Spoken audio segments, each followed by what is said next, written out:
So, ano na lang po sasabihin no sa mga recruits ng Ginebra kung ganyan din lang magbibigayan no, ganun din sa San Miguel. So wala na po yung bigay na yan no. Wala na po yan. Huwag na kayo maniniwala sa mga ganyan. Hoax na lang po yan. Okay.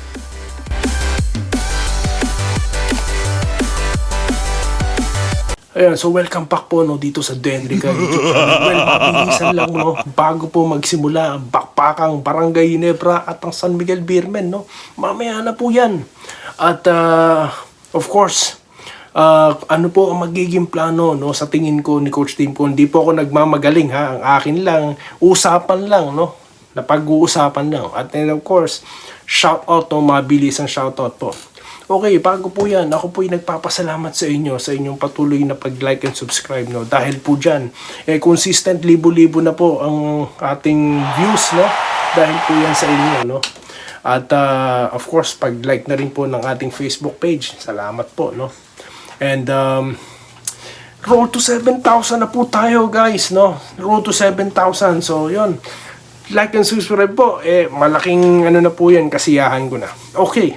So, ngayon, ang ano po sa tingin ko ang gagawin dyan ni Coach Tim Cone, no? Well, ang akin dyan, continuation lamang ng Game 1. Ganun kasimple, no?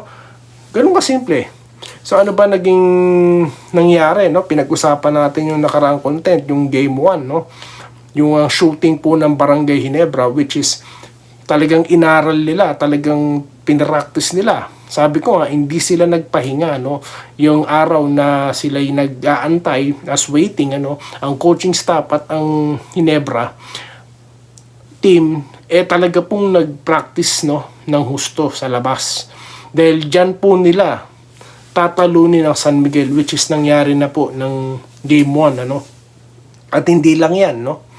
Yung pagsalaksak po ni Stephen Holt, malaking bagay po yan, no? Dahil po dyan, dahil nga ang siste po kasi nung nagtitirahan na po tayo sa labas, ngayon na ang gwardiya po, no, halimbawa binabantayan po ni Junmar, nasa labas din. So ang tendency, kailangan niyan lumabas. So nabubuksan po yung ilalim para po sa ating mga slashers, at yan po yung ginawa dyan nito ni Stephen Holt.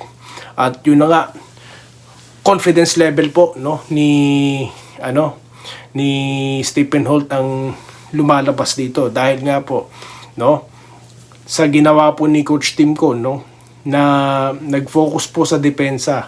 Ito pong si Stephen Holt, dahil isa po yan sa niya, sa skills niya, no.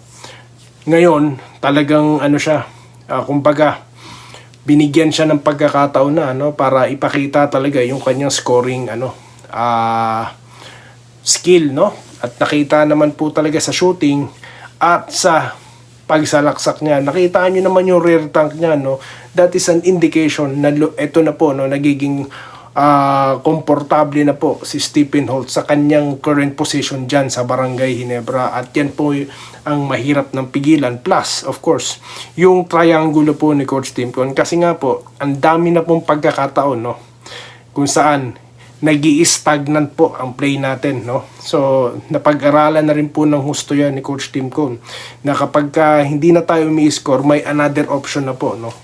So dyan niya po ginagamit yung talagang talent ng individual players niya. Of course, neto ni Abarientos, di ba? Nakita niyo naman po ang set of plays. Hindi basta-basta sila bumabato Planado po lahat, at nakikita niyo po yung mata nila.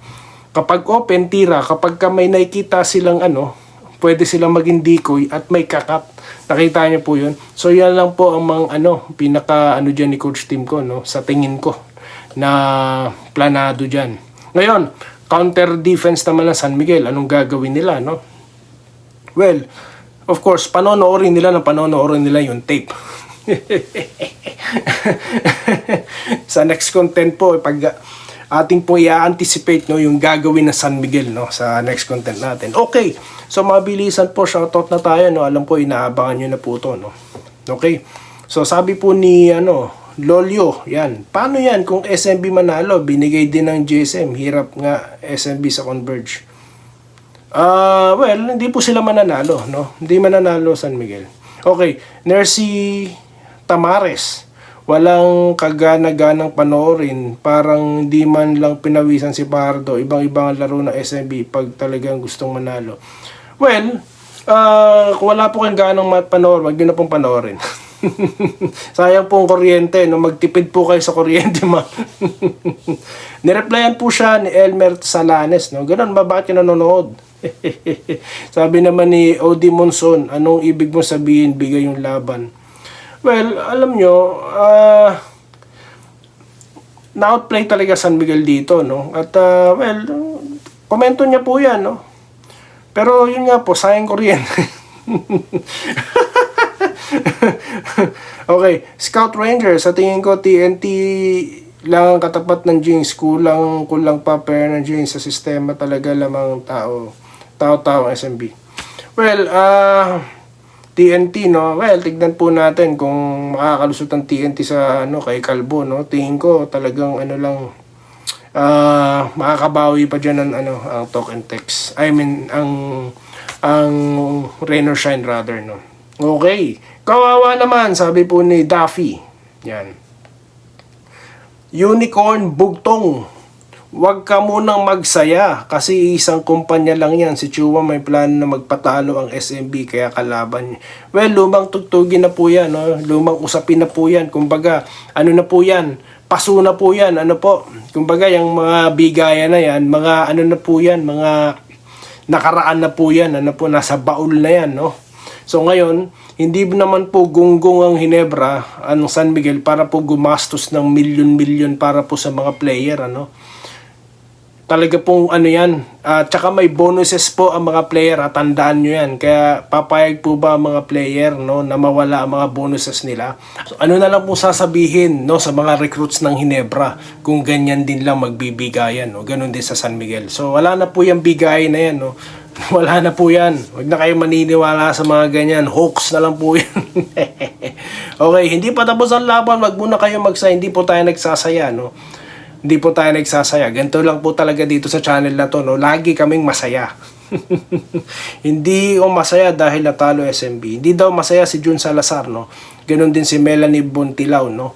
Well, ganun lang po talaga yan. Dito po talagang masayahin tayo, no? Manalo, matalo, lagi tayong masaya. Lalo naman siguro pagka panalo tayo. Alam nyo namang, panalo po ang Hinebra, no? Well, congratulations po. Hindi naman po pwede yun, no? Hindi po pwede yun, lalo na dito sa channel natin, no? Kaya yun po, no? So yan lang po muna ang ating pa-shoutout, no? Mamaya po magbabalik po tayo sa diskarte, no? I-anticipate po natin ang diskarte dito ni Coach Jalent, no? So yun lang po muna, guys. At well, good luck po of course sa Barangay Hinebra at magkita-kita po tayo sa susunod na video content dito lamang sa De Enrica at Doy TV Sports. Muli, maraming salamat po sa inyong panonood. Salamat po sa panonood. Subscribe na para sa mga susunod na basketball at boxing videos.